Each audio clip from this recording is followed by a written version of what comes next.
स्वागत है आपका किशन FMYT में। स्टोरी पार्ट 10, 51 से 55, रिबर्थ ऑफ हुक्म रानी सा। उसकी बातें सुनकर गुनगुन मना करना चाहती थी, लेकिन उससे पहले ही राहुल तुरंत ही गुड नाइट बोलकर फोन कट कर देता है। यार, इस लड़के का कुछ भी समझ में नहीं आ रहा है। जब से मिला है चुंबक की तरह चिपका हुआ है। इसका कुछ तो करना पड़ेगा, देखते हैं, अगर कोई काम की बात नहीं हुई कल तो मैं इसका सर फोड़ दूंगी। वैसे मुझे अभी भी समझ में नहीं आ रहा है कि ईशानी और इस राहुल का ईयरिंग के पीछे क्या कनेक्शन है, क्योंकि ईयरिंग देखने के बाद जिस तरह के उसके रिएक्शंस थे वह बहुत ही ज्यादा वर्थ थे। इतना बोलकर गुनगुन अपना लैपटॉप उठाती है और उसमें एक एनिमेटेड मूवी लगा देती है और अपनी आइसक्रीम जो उसने साइड में छोड़ी हुई थी उसे उठाकर खाने लगती है। अगली सुबह ईशानी ने आज नॉर्मल फॉर्मल सूट पहना हुआ था और साथ में उसने हाई हील्स पहने हुए थे। आज उसका लुक कुछ अलग ही दिखाई दे रहा था। जैसे ही वह नीचे पहुंचती है उसे सिद्धार्थ और नव्या दिखाई देते हैं, जो कि आपस में कुछ बात कर रहे थे। सिद्धार्थ जैसे ही ईशानी को सीढ़ियों से नीचे उतारते हुए देखा है वह उसे देखा ही रह जाता है, क्योंकि सच में इस वक्त ईशानी का लुक स्टनिंग लग रहा था। कॉन्फिडेंस से भरी हुई थी। नव्या भी जब उसे देखते हैं तो वह एक पल के लिए अपनी नजरें नहीं जाता पाती है। सिद्धार्थ को तभी राहुल की कही गई बातें याद आ जाती है और वह जल्दी से अपने आप को संभालता है और ईशानी की तरफ जाते हुए बोलता है, गुड मॉर्निंग ईशानी, अगर तुम फ्री हो तो क्या हम 2 मिनट के लिए बात कर सकते हैं। सिद्धार्थ की बात सुनकर न सिर्फ ईशानी बल्कि नव्या और बाकी के जितने भी नौकर जाकर वहां पर इस वक्त मौजूद थे वह सब हैरान रह जाते हैं। तब जाकर इस सिद्धार्थ को कहीं यह एहसास होता है कि उसने कोई अनयूजुअल चीज कहती है, जिसे महसूस करके वह थोड़ा सा एम्बेरेस्ड फील करता है और बोलता है, एक्चुअली मुझे तुमसे कुछ बात करनी है, तो क्या तुम।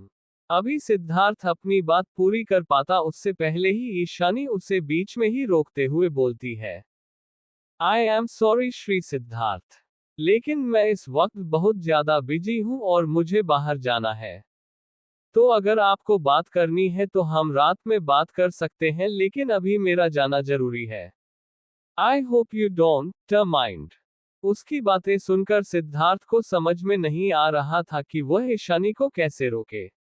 वही ईशानी को सबसे कोई फर्क नहीं पड़ता है और वह तुरंत ही वहां से निकल जाती है। हालांकि आज ये पहली बार था जब सिद्धार्थ ने उसे बात करने के लिए रोका हो। वही सिद्धार्थ अपनी जगह पर खड़ा हुआ था, हालांकि उसके चेहरे पर कोई भी मायूसी या दुख दिखाई नहीं दे रहा था, लेकिन उसके दिल में कहीं ना कहीं एक टिस्सी उठ रही थी। आज पहली बार उसे ईशानी के मुंह से अपने लिए मिस्टर सिद्धार्थ सुनना पसंद नहीं आया था। ईशानी बिना उसकी तरफ देखे बाहर की तरफ चली जाती है, जिसे देखकर उसे और भी ज्यादा बुरा लगता है। नव्या बहुत ध्यान से उसे देख रही थी और बोलती है, वैसे सिद्धार्थ तुम्हें बुरा लग सकता है मेरी बात से, लेकिन तुम तो उसे लड़की से प्यार करते थे ना, जिसने बचपन में तुम्हें बचाया था। तो अचानक से तुम्हारी वाइफ के लिए तुम्हारे दिल में इतनी ज्यादा सिंपैथी कैसे पैदा हो गई। भले ही नव्या को उससे डर लगता था, लेकिन जब उसे इस तरह की सिचुएशन दिखाई देती थी तो वह किसी को भी छोड़नी नहीं थी। नव्या की बातें सुनकर कहीं ना कहीं उसे गुस्सा तो आता है, लेकिन वह जानता था कि यह सब उसकी ही गलती है।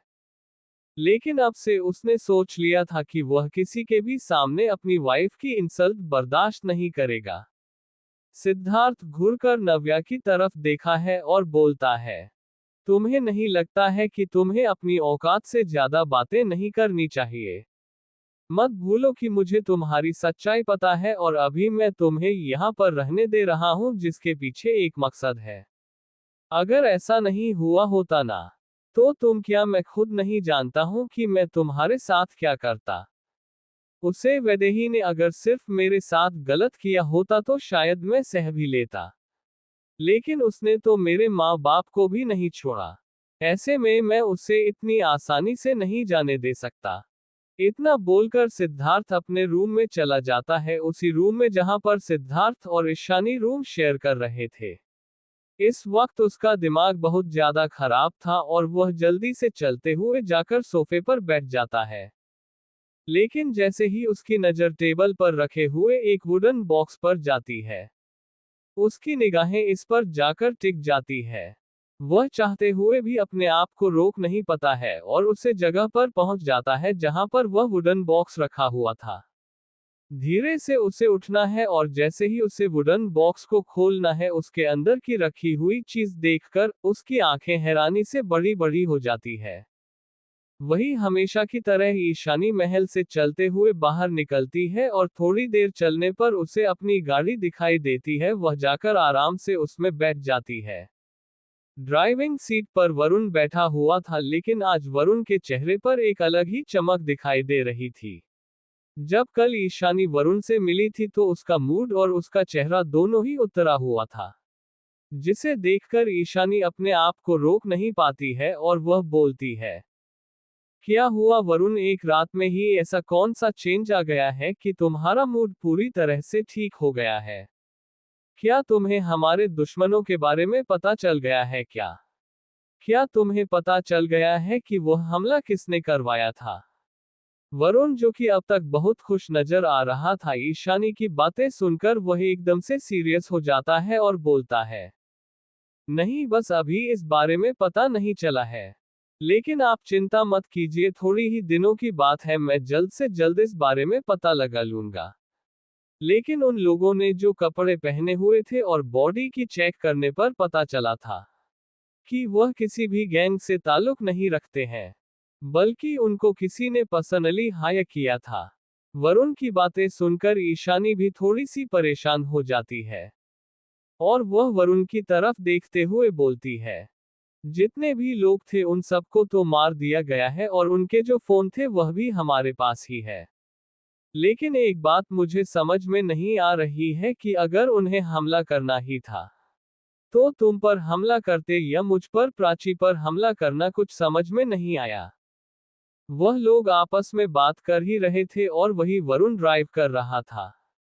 तभी ईशानी का फोन बजने लगता है और उस पर राघव का नाम शो हो रहा था, जिसे देखकर वह तुरंत ही फोन पिकअप कर लेती है।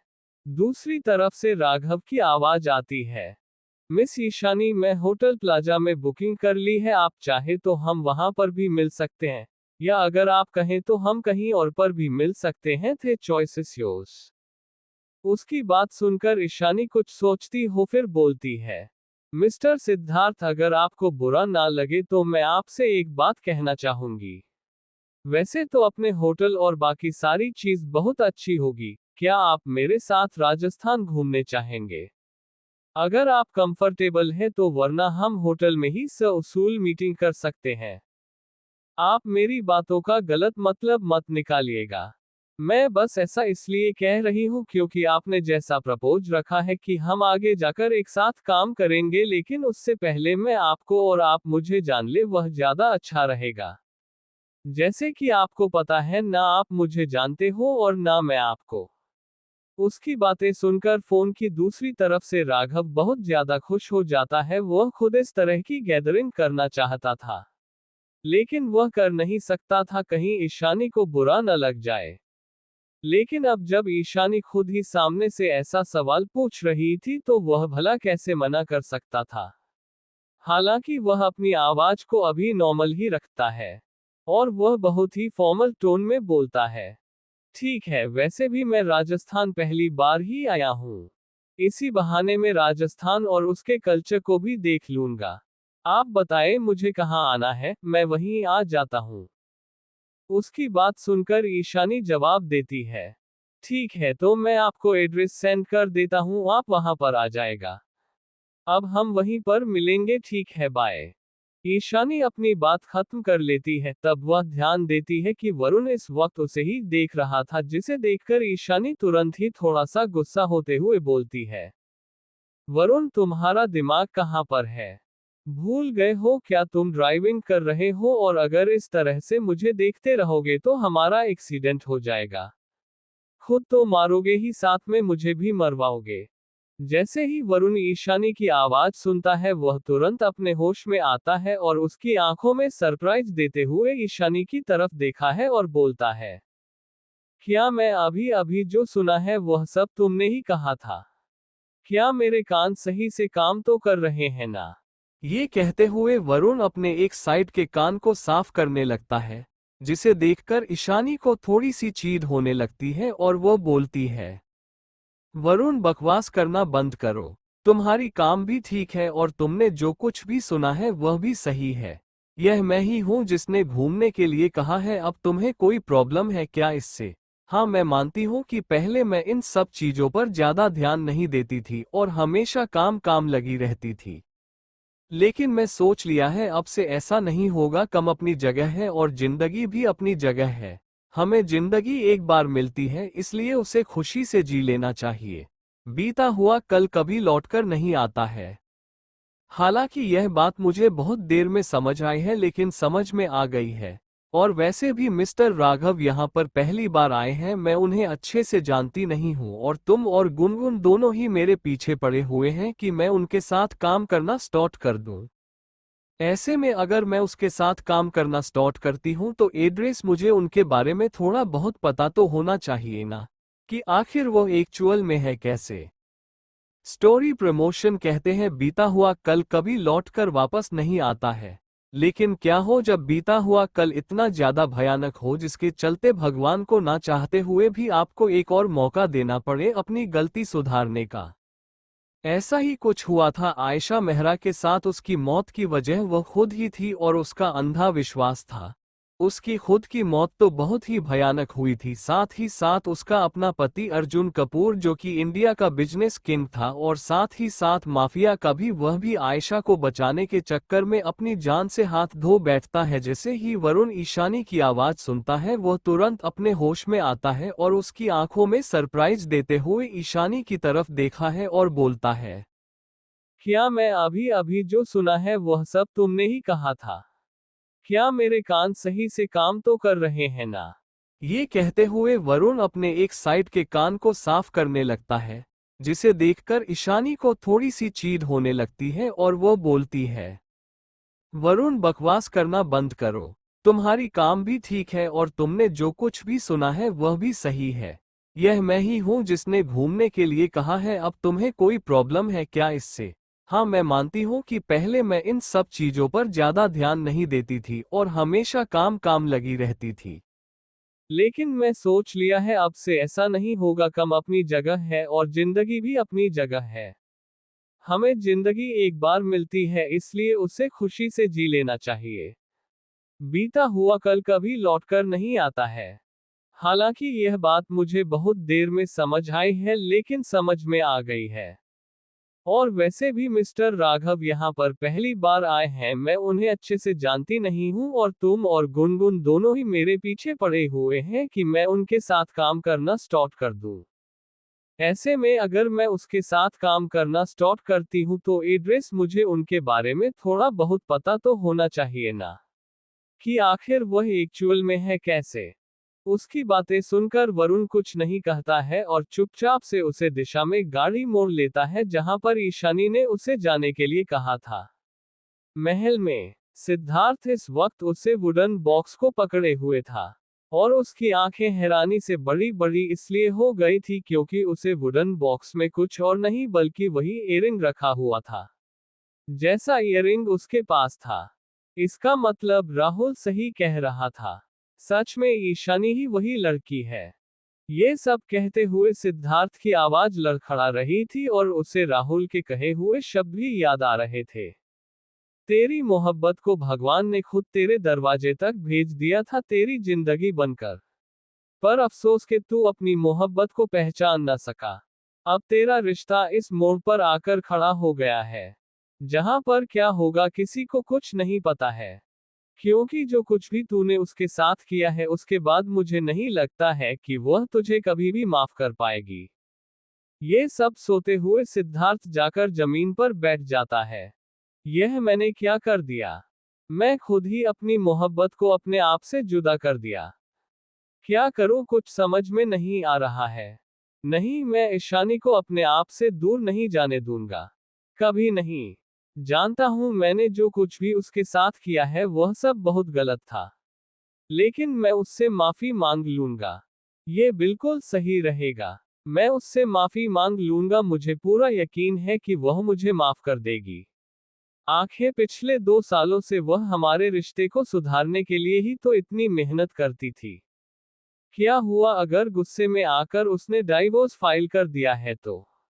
कोई बात नहीं सिद्धार्थ, अभी तेरे पास टाइम है। तुझे बस ईशानी को मनाना होगा, वह मान जाएगी।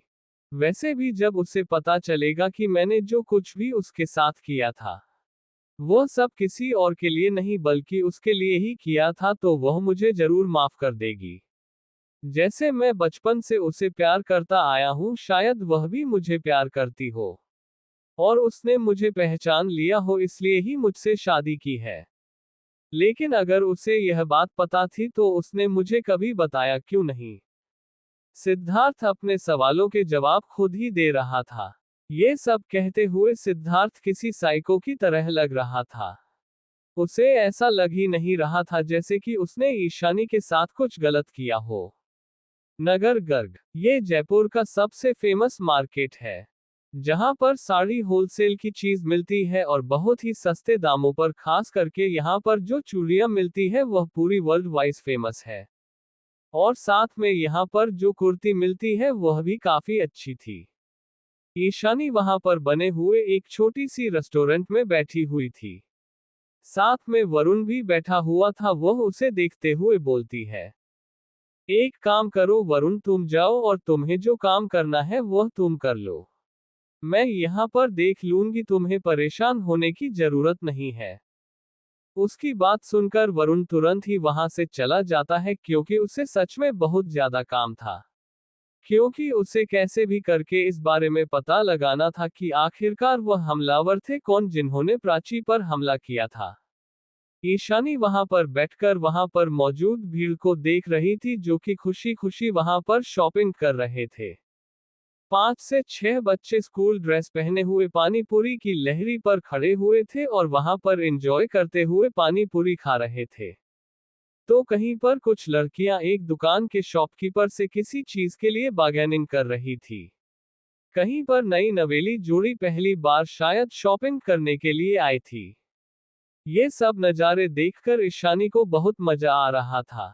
तभी वहां पर एक काले कलर की चमचमाती लैंड रोवर आकर रुकती है, जिससे ना चाहते हुए भी वहां पर जितने भी लोग थे उन सब का ध्यान उसकी तरफ चला जाता है। खुद ईशानी भी अपने आप को वहां पर देखने से रोक नहीं पाती है। हालांकि उसे कर में कोई दिलचस्पी नहीं थी, लेकिन जैसे ही कर में से उतरने वाला वह लड़का दिखाई देता है, उसकी आंखें हैरानी से बड़ी बड़ी हो जाती है। क्योंकि सामने कोई और नहीं बल्कि राघव अग्निहोत्री था। हैरानी की बात यह नहीं थी कि वह यहाँ पर मौजूद था, बल्कि हैरानी की बात यह थी कि वह पहली बार बिना अपने बॉडीगार्ड्स के अकेले ही ड्राइव करते हुए आया था। और उससे भी बड़ी बात ये ठीक है, उसने इस वक्त ना ही फॉर्मल कपड़े पहने हुए थे और ना ही उसने मंदिर पर जो धोती कुर्ता पहना हुआ था वह वाले कुर्ते पहने हुए थे। बल्कि इस वक्त वह किसी 20-21 साल के लड़के की तरह लग रहा था। बालों से स्टार्ट करते हैं।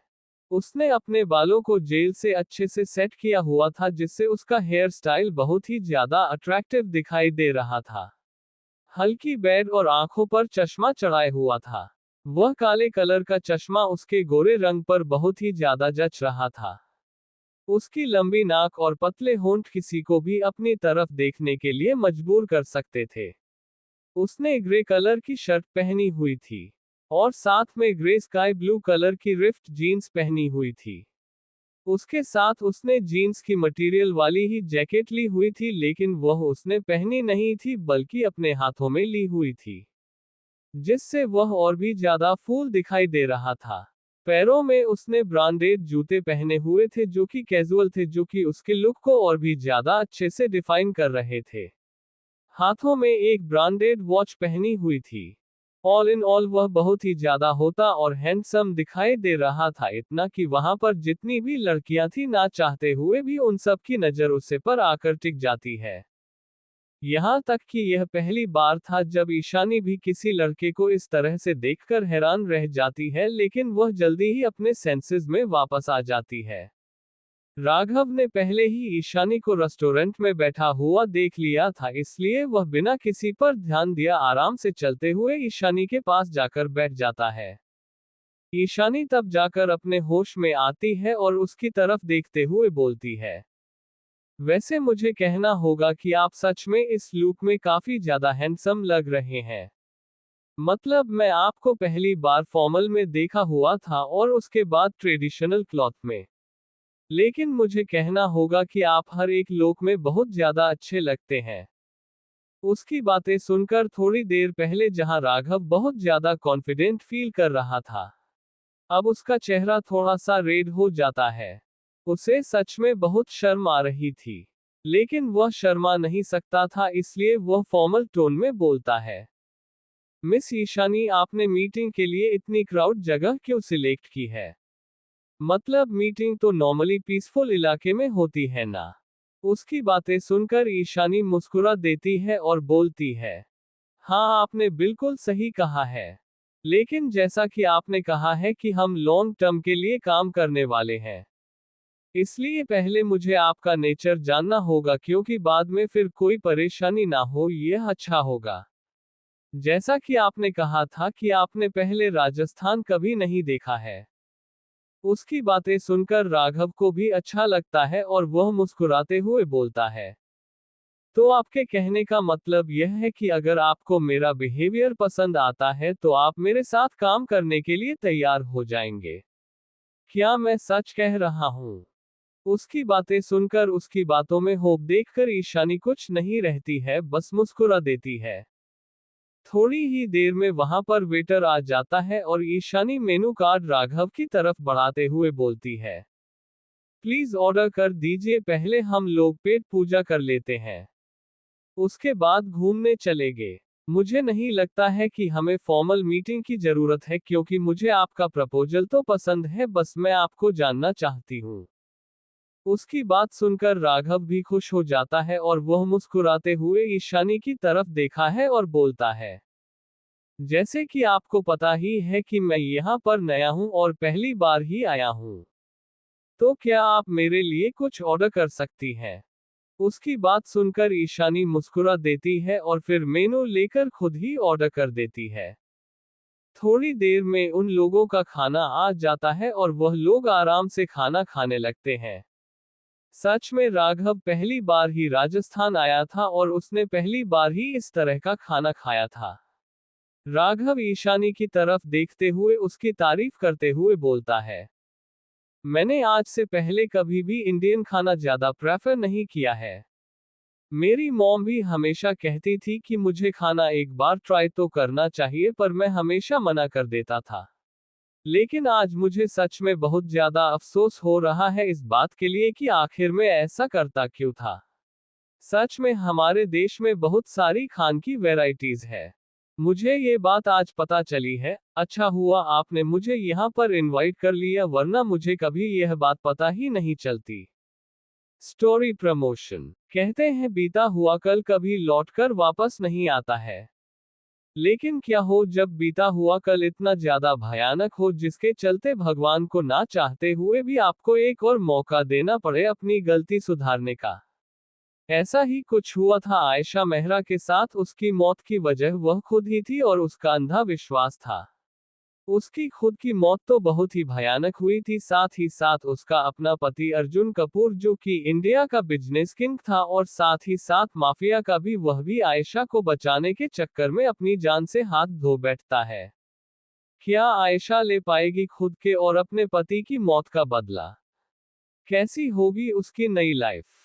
Reborn to love my devil husband.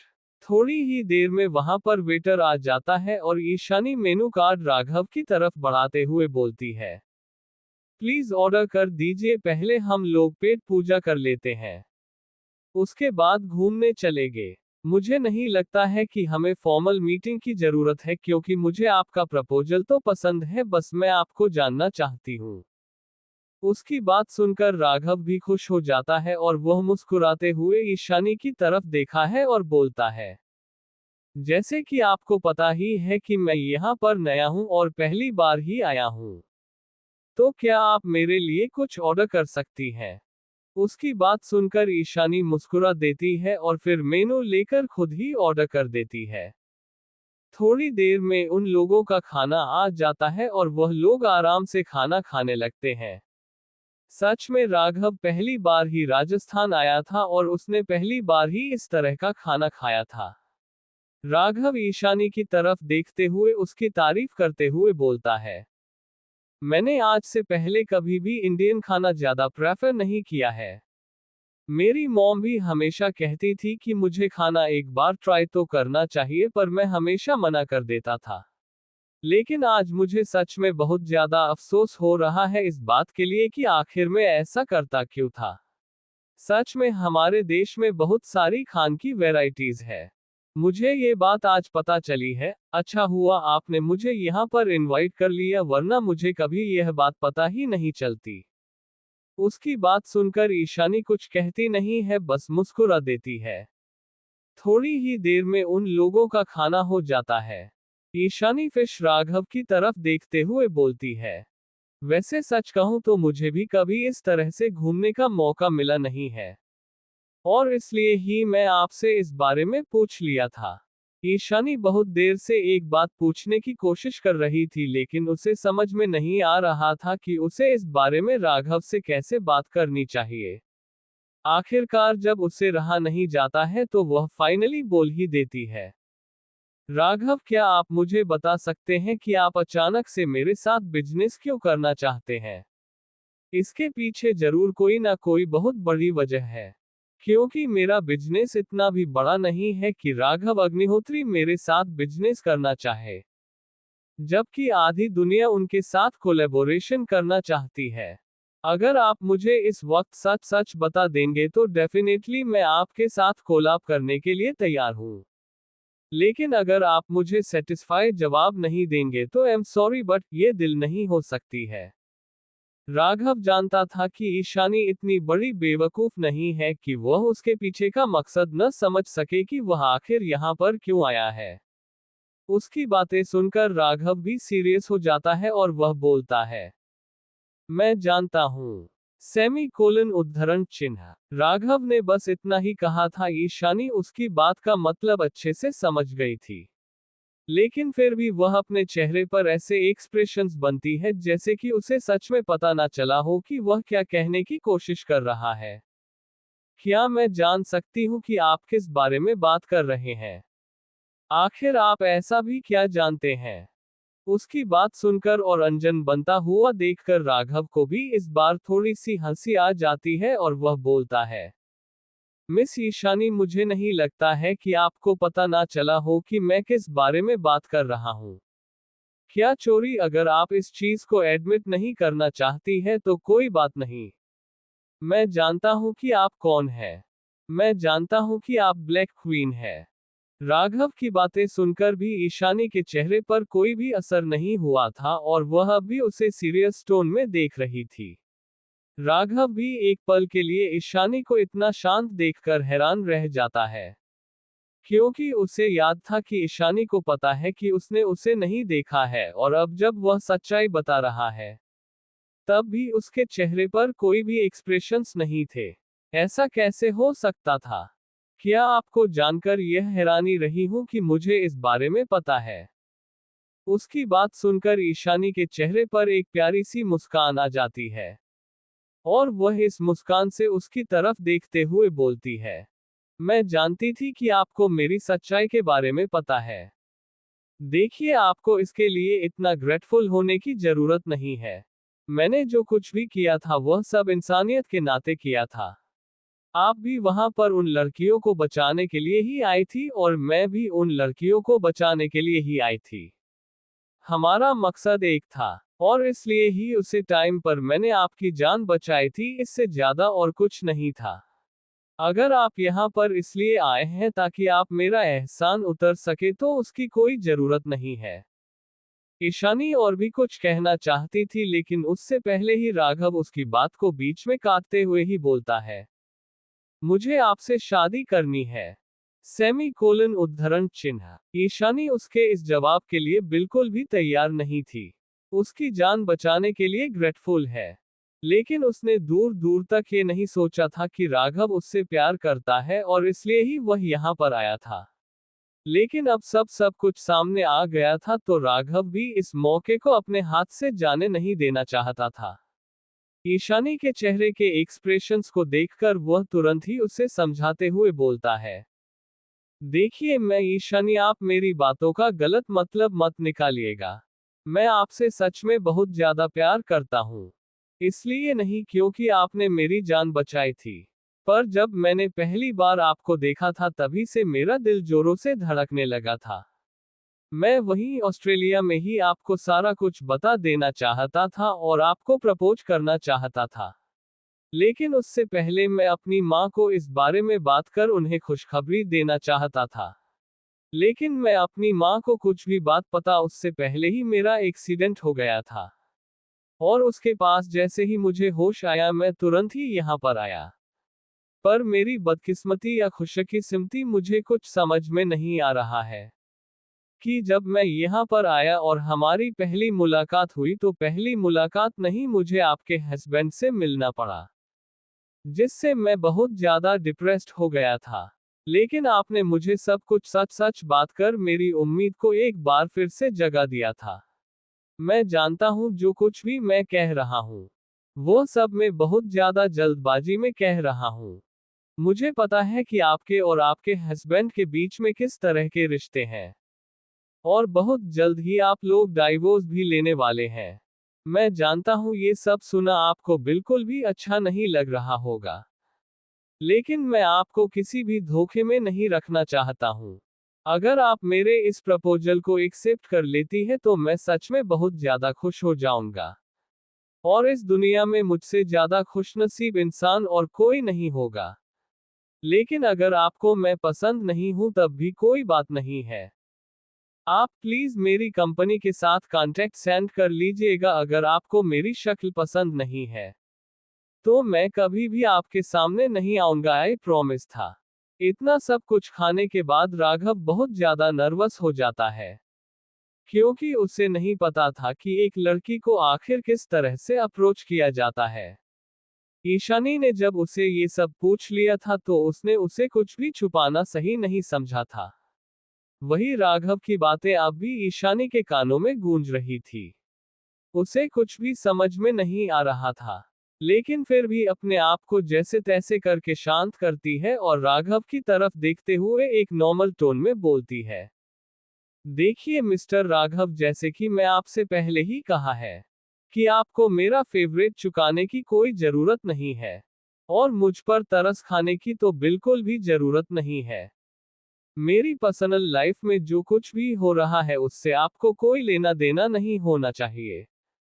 उसकी ऐसी बातें सुनकर राघव हैरान ही रह जाता है। उसे लगा था कि ईशानी उसे तेजी या फिर कुछ बोलेगी या फिर जवाब भी नहीं देगी, लेकिन उसने इस तरह की जवाब की उम्मीद नहीं की थी। राघव उसे कुछ कहना चाहता था लेकिन ईशानी वहां से तुरंत ही निकल जाती है। ईशानी ने इस बात पर बिल्कुल भी ध्यान नहीं दिया था कि जब वह ये सब बातें राघव से बोल रही थी तो राघव के चेहरे पर एक उदासी, एक मायूसी ने जगह ले ली थी। उसे तो बस यही लग रहा था कि उसने राघव की जान बचाई थी और इसलिए अब वह उसे अपना कर अपना फर्ज निभाना चाहता है, अपनी जिंदगी में ईशानी को जगह देकर। ईशानी का पुनर्जन्म हुआ था तब से ही उसने सोच लिया था कि वह इस लाइफ को सिर्फ अपने लिए जिएगी और किसी के लिए नहीं। जो कुछ भी गलती उसने अपनी पिछले जन्म में की थी वह गलतियां वह इस बार नहीं दोहराएगी। वही राघव बस उसे जाता हुआ देखता रह जाता है। वह जानता था कि उसने जल्दबाजी कर दी है लेकिन अब कुछ नहीं हो सकता है। उसके चेहरे पर दुख साफ दिखाई दे रहा था। वह अपने टेबल से चाबियां उठना है और कार ड्राइव करते हुए वहां से निकल जाता है। लगभग रात के 9:30 बजे की करीब पर ईशानी महल पहुंची थी। लिविंग हॉल में वैसे ही और सिद्धार्थ की सौतेली मां नव्या सब लोग बैठकर बातें कर रहे थे। वैदेही जब उसे इस तरह से आता हुआ देखते हैं तो वह उसे रोककर उससे बात करना चाहती थी। लेकिन आज पहली बार ईशानी उसे पूरी तरह से इग्नोर करते हुए अपने रूम में चली जाती है। जैसे ही वह अंदर पहुंचती है उसे सिद्धार्थ जमीन पर बैठा हुआ दिखाई देता है।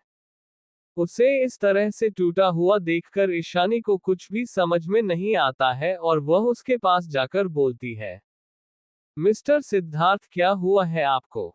आप ठीक तो है ना? ईशानी की आवाज सुनकर जैसे कि मुर्दे में जान आ गई हो। सिद्धार्थ तुरंत ही अपनी ईशानी को देखा है। ईशानी के चेहरे पर आज मायूसी देखी जा सकती थी जो कि बहुत दिनों बाद उसने देखी थी। लेकिन आज पहली बार उसे ईशानी के लिए बुरा लग रहा था। सिद्धार्थ जल्दी से अपने हाथ में पड़े हुए उसे वुडन बॉक्स को ईशानी के सामने रख देता है और उसमें से ईयरिंग निकालकर उसे दिखाते हुए पूछता है, क्या ये ईयरिंग तुम्हारी है? क्या तुम कभी लंदन गई थी? क्या वहां पर तुम्हारी किसी बच्चे से मुलाकात हुई थी? लगभग रात के 9:30 बजे की करीब पर ईशानी महल पहुंची थी। लिविंग हॉल में वैसे ही और सिद्धार्थ की सौतेली मां नव्या सब लोग बैठकर बातें कर रहे थे। वैदेही जब उसे इस तरह से आता हुआ देखते हैं तो वह उसे रोककर उससे बात करना चाहती थी। लेकिन आज पहली बार ईशानी उसे पूरी तरह से इग्नोर करते हुए अपने रूम में चली जाती है। जैसे ही वह अंदर पहुंचती है उसे सिद्धार्थ जमीन पर बैठा हुआ दिखाई देता है। उसे इस तरह से टूटा हुआ देखकर ईशानी को कुछ भी समझ में नहीं आता है और वह उसके पास जाकर बोलती है, मिस्टर सिद्धार्थ क्या हुआ है आपको? आप ठीक तो है ना? ईशानी की आवाज सुनकर जैसे कि मुर्दे में जान आ गई हो। सिद्धार्थ तुरंत ही अपनी ईशानी को देखा है। ईशानी के चेहरे पर आज मायूसी देखी जा सकती थी जो कि बहुत दिनों बाद उसने देखी थी। लेकिन आज पहली बार उसे ईशानी के लिए बुरा लग रहा था। सिद्धार्थ जल्दी से अपने हाथ में पड़े हुए उसे वुडन बॉक्स को ईशानी के सामने रख देता है और उसमें से ईयरिंग निकालकर उसे दिखाते हुए पूछता है, क्या ये ईयरिंग तुम्हारी है? क्या तुम कभी लंदन गई थी? क्या वहां पर तुम्हारी किसी बच्चे से मुलाकात हुई थी? ईशानी उसकी बातें सुनकर हैरान रह जाती है और वह उसे ऐसे दिख रही थी जैसे कि वह किसी पागल को देख रही हो। जब सिद्धार्थ ये देखा है तो वह अपने आप को संभालता है और थोड़ा अच्छे तरीके से बोलता है, देखो मैं जानता हूं कि इस तरह से सवाल जवाब करना सही नहीं था, वह भी अचानक से। लेकिन प्लीज इसका जवाब जाना मेरे लिए बहुत ज्यादा जरूरी है। प्लीज मुझे बताओ, क्या तुम कभी लंदन गई थी? वैसे तो ईशानी को अब सिद्धार्थ से बात करने की इच्छा होती नहीं थी, लेकिन वह इस तरह से असिस्ट कर रहा था इसलिए वह बोलती है, क्या आपको सारे जवाब यहीं पर इसी तरह से बैठे हुए चाहिए या फिर हम थोड़ी अच्छी जगह पर बैठ सकते हैं? ईशानी की बात सुनकर सिद्धार्थ अपने सेल्सियस में आता है और वह देखता है कि वह इस वक्त सच में जमीन पर ही बैठा हुआ था। वह तुरंत ही उठता है और जाकर सोफे पर बैठ जाता है और टेबल पर वुडन बॉक्स को रखते हुए ईशानी को बैठने का इशारा करता है। ईशानी भी उससे थोड़ा सा डिस्टेंस मेंटेन करते हुए बैठ जाती है और उसकी तरफ देखते हुए बोलती है, हाँ, जब मैं छोटी थी तब दादाजी मुझे घूमने के लिए लेकर गए थे। लेकिन वहां पर कोई हादसा हो गया था, उसके बाद मैं कभी भी लैंड नहीं गई हूँ। और रही बात इस ईयरिंग की, तो यह ईयरिंग भी मुझे दादाजी ने ही दी थी। लेकिन अफसोस कि मुझे एक ईयरिंग हो गई है। जैसे ही ईशानी ने ये कहा सिद्धार्थ अपने आप को रोक नहीं पाता है और वह उसे जल्दी से अपने गले से लगा लेता है। ईशानी को सिद्धार्थ ने इस वक्त सच में बहुत जोर से गले लगाया हुआ था जिससे ईशानी को थोड़ी सी घुटन सी महसूस हो रही थी। ईशानी जल्दी से सिद्धार्थ को अपने आप से अलग करते हुए गुस्से से उसकी तरफ देखते हुए बोलती है, मिस्टर सिद्धार्थ सिंह राजपूत, मुझे लगता है कि मैं बहुत पहले ही आपको ये बात क्लियर कर दी है कि आज से हमारे बीच में कोई भी रिश्ता नहीं है। यहाँ तक कि मेरे डाइवर्स पेपर भी साइन कर दिया है। हम साथ में रह रहे हैं, वह भी इसलिए ताकि हमें डाइवोर्स जल्दी मिल सके। आपको मुझे छूने का कोई हक नहीं है। सेमीकोलन उद्धरण चिन्ह।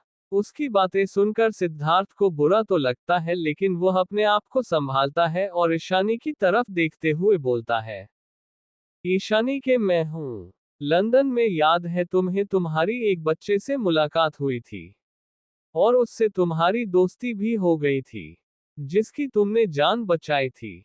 ईशानी को याद आता है कि हाँ, सिद्धार्थ कहे तो बिल्कुल सही रहा है, और वह उसकी तरफ देखते हुए थोड़ा सा हैरानी से बोलती है, हाँ, वहां पर मुझे एक बच्चा मिला था, तो उससे आपका क्या लेना देना है? सिद्धार्थ उसकी बात सुनकर खुश हो जाता है, मुस्कुराते हुए बोलता है, मेरा उससे बच्चों से बहुत लेना देना है। 1 मिनट में अभी आता हूँ। इतना कहने के बाद सिद्धार्थ रम के बाहर चला जाता है और अपने रूम में चला जाता है, जहां पर वह पहले रहता था। ईशानी को अभी समझ में नहीं आ रहा था कि आखिरकार सिद्धार्थ करना क्या चाह रहा है। लगभग 5 मिनट के बाद ही सिद्धार्थ एक वुडन बॉक्स के साथ आता है, जो कि छोटा सा था।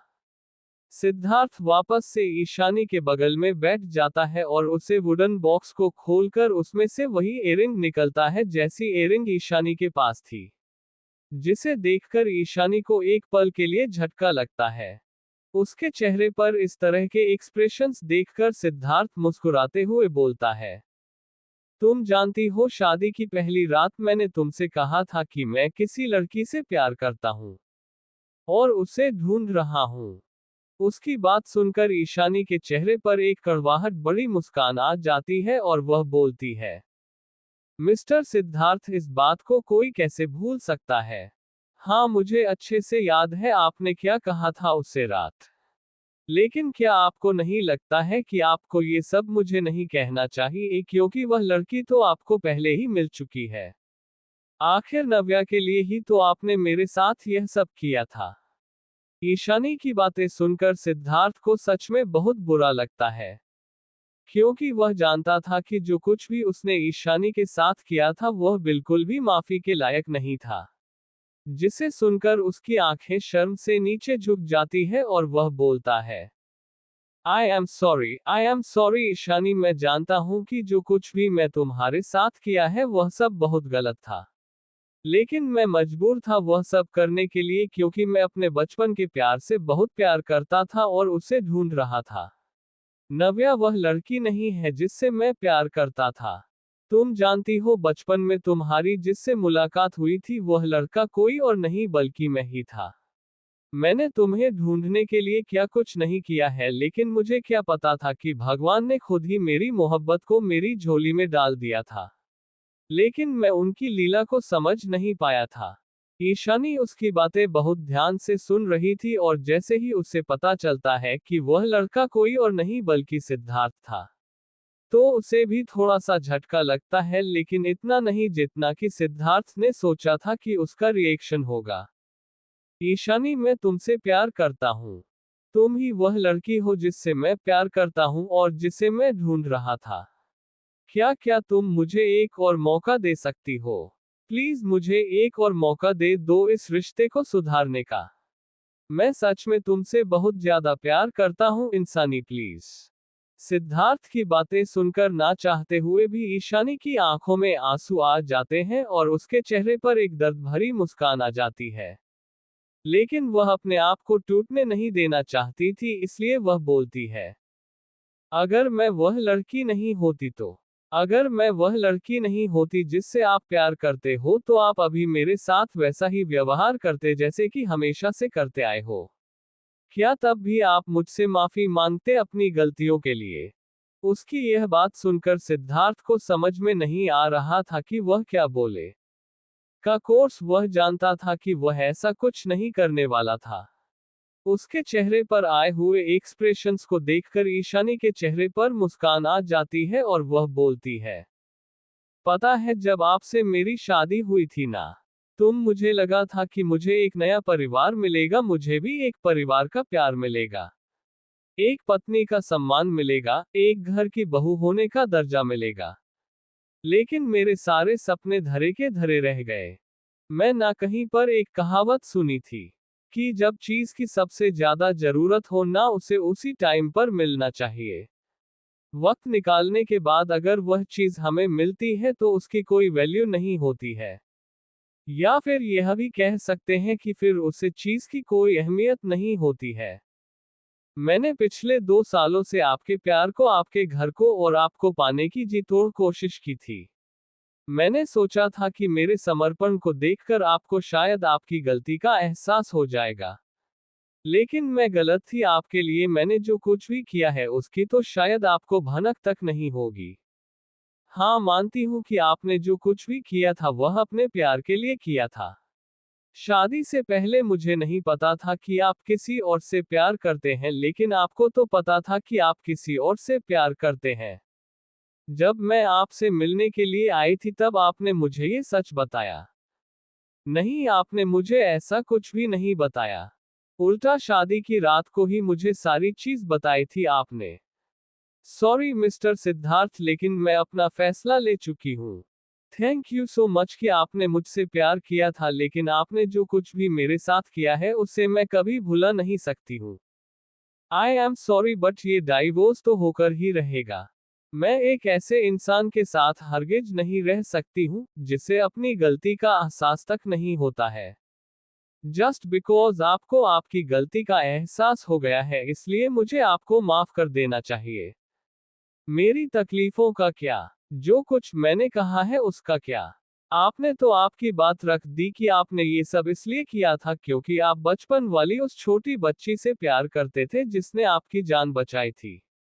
लेकिन इस ईशानी का क्या, इसके साथ अपने शादी की थी, जिसके साथ अपने 7 फेरे लिए थे और सातों वचन दिए थे कि कभी भी आप उनके साथ नहीं छोड़ेंगे। वचन निभाना तो बहुत दूर की बात है, आपने तो मुझे एक पत्नी होने का दर्जा तक नहीं दिया। यहाँ तक कि मेरे होते हुए आप उससे बाजरो लड़की को महल में ले आए मेरी आंखों के सामने। अगर मैंने उससे लड़की की सच्चाई आपकी आंखों के सामने नहीं लाई होती तो आप अभी वही सब कर रहे होते मेरे साथ जो कुछ आप हमेशा से करते आए हैं। कुछ भी नहीं बदलता। अगर मैंने आपको उसकी सच्चाई नहीं बताई होती तो ये डाइवोर्स भी आराम से होता, आप उसे लड़की से शादी भी करते और आप किसी खुशी रहते। लेकिन अफसोस कि अब आपको पता चल गया है कि नव्या वह लड़की है ही नहीं जिससे आप प्यार करते हैं।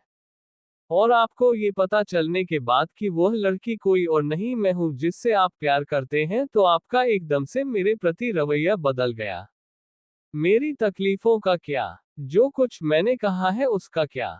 आपने तो आपकी बात रख दी कि आपने ये सब इसलिए किया था क्योंकि आप बचपन वाली उस छोटी बच्ची से प्यार करते थे जिसने आपकी जान बचाई थी। लेकिन इस ईशानी का क्या, इसके साथ अपने शादी की थी, जिसके साथ अपने 7 फेरे लिए थे और सातों वचन दिए थे कि कभी भी आप उनके साथ नहीं छोड़ेंगे।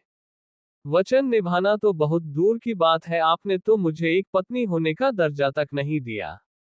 यहाँ तक कि मेरे होते हुए आप उससे बाजरो लड़की को महल में ले आए मेरी आंखों के सामने।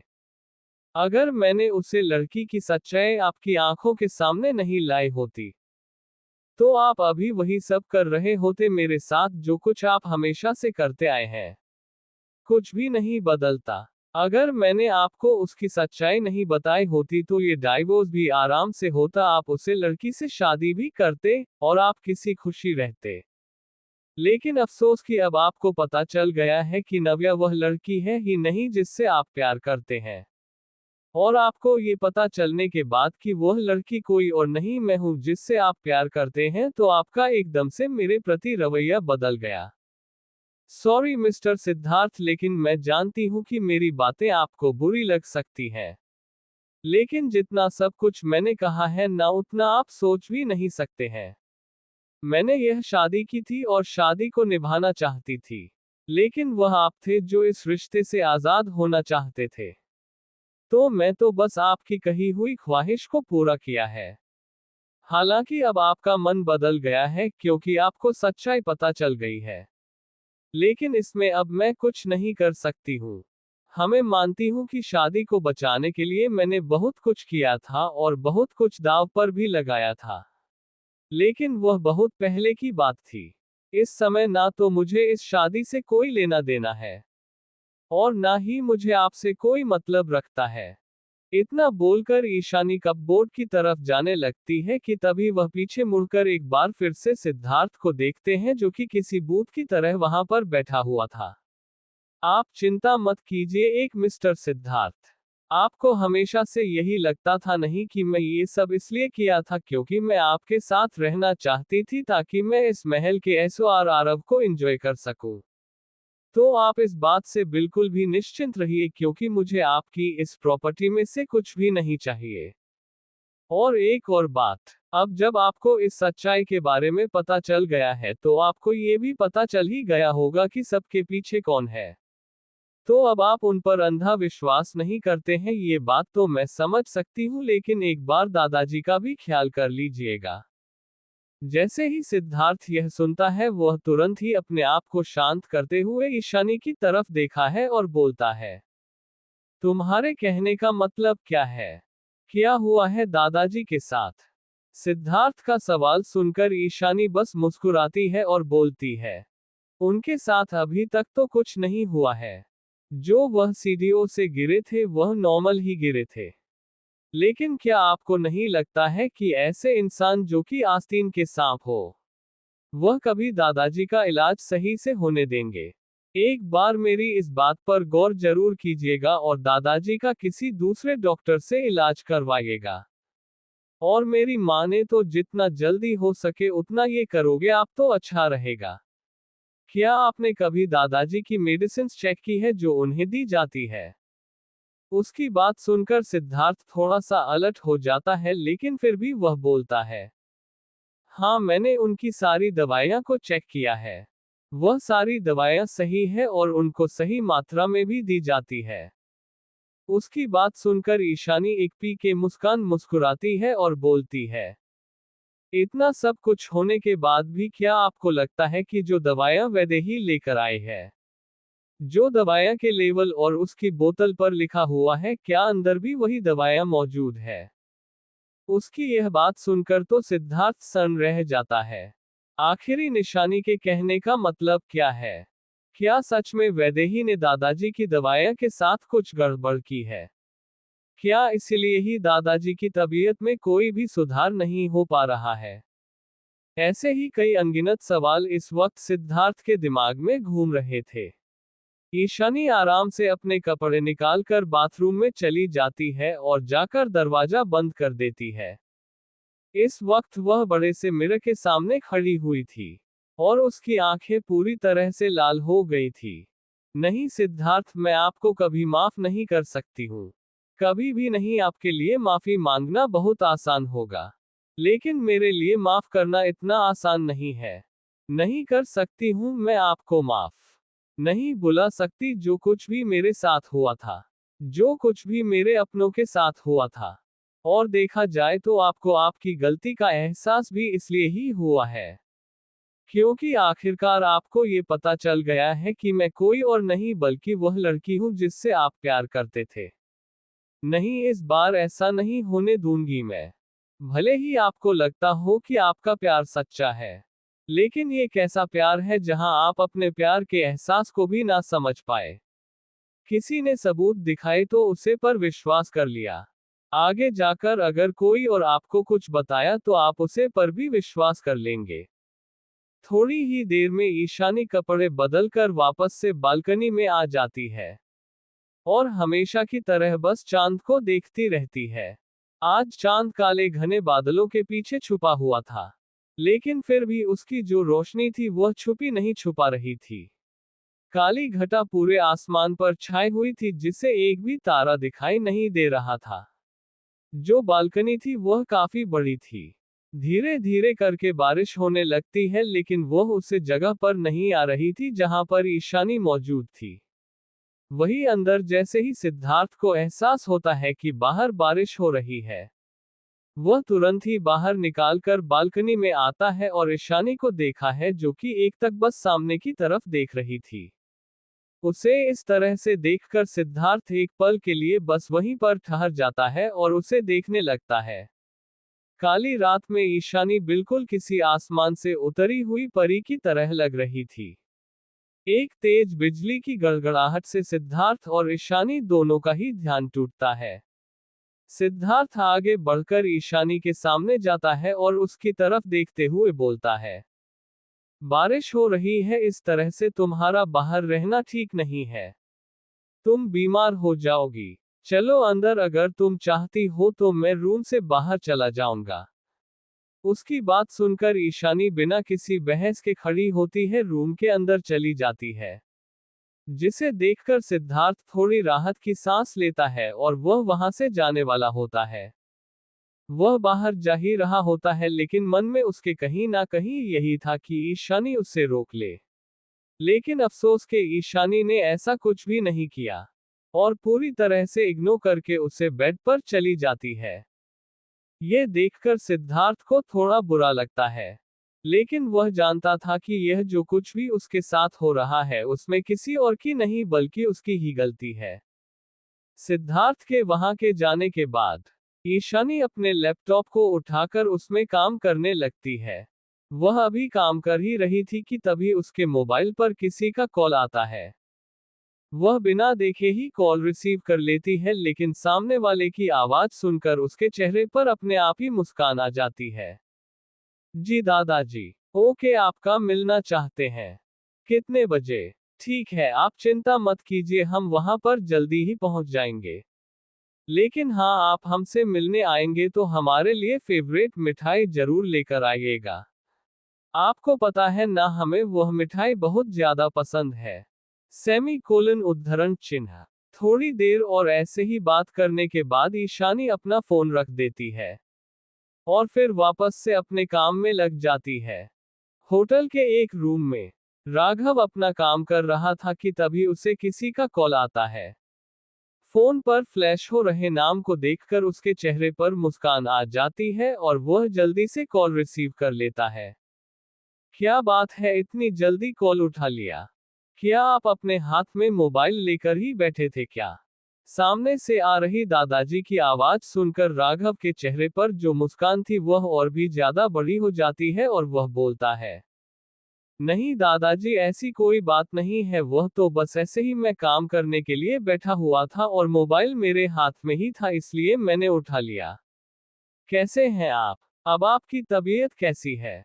राघव की बातें सुनकर दूसरी तरफ से महेंद्र सिंह प्रताप बहुत ही जोशीली आवाज में बोलते हैं, हमारी आवाज सुनकर आपको कैसा लगता है, कैसी होगी हमारी तबीयत?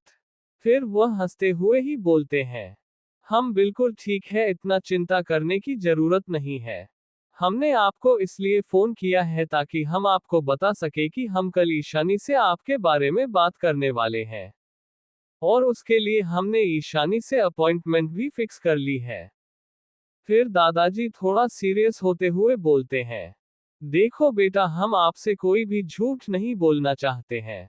ऐसा नहीं है कि हम आपको पसंद नहीं करते हैं या आपने कोई खराबी है। लेकिन बात सिर्फ इतनी सी है कि हमने ईशानी की जिंदगी पहले ही बर्बाद कर दी है, वह भी अपने दोस्त के पोते के साथ उसकी शादी करवा कर। और उसकी सजा मेरी बच्ची ने अभी तक भुगती है और शायद आगे भी वह इस सब में से कभी उभर नहीं पाएगी। मैं ईशानी को आपके बारे में समझाने की कोशिश भी करूंगा और बात करने की भी कोशिश करूंगा, लेकिन अगर वह फिर भी इस रिश्ते के लिए राजी नहीं होती है तो मैं उसे फोर्स नहीं करूंगा। मेरी बच्ची की खुशियां मेरे लिए सबसे ज्यादा मायने रखती हैं। ऐसा नहीं है कि मैं अपनी बच्ची की घर जीएसटी को बसते हुए नहीं देखना चाहता हूं, लेकिन मैं अपनी खुशियों के लिए अपनी बच्ची को फोर्स नहीं करूंगा। और मुझसे वादा करो कि अगर वह नहीं मानती है तो तुम भी उसके पीछे नहीं पड़ोगे। Story promotion. कहते हैं बीता हुआ कल कभी लौटकर वापस नहीं आता है, लेकिन क्या हो जब बीता हुआ कल इतना ज्यादा भयानक हो जिसके चलते भगवान को ना चाहते हुए भी आपको एक और मौका देना पड़े अपनी गलती सुधारने का। ऐसा ही कुछ हुआ था आयशा मेहरा के साथ। उसकी मौत की वजह वह खुद ही थी और उसका अंधा विश्वास था। उसकी खुद की मौत तो बहुत ही भयानक हुई थी, साथ ही साथ उसका अपना पति अर्जुन कपूर जो कि इंडिया का बिजनेस किंग था और साथ ही साथ माफिया का भी, वह भी आयशा को बचाने के चक्कर में अपनी जान से हाथ धो बैठता है। क्या आयशा ले पाएगी खुद के और अपने पति की मौत का बदला? कैसी होगी उसकी नई लाइफ?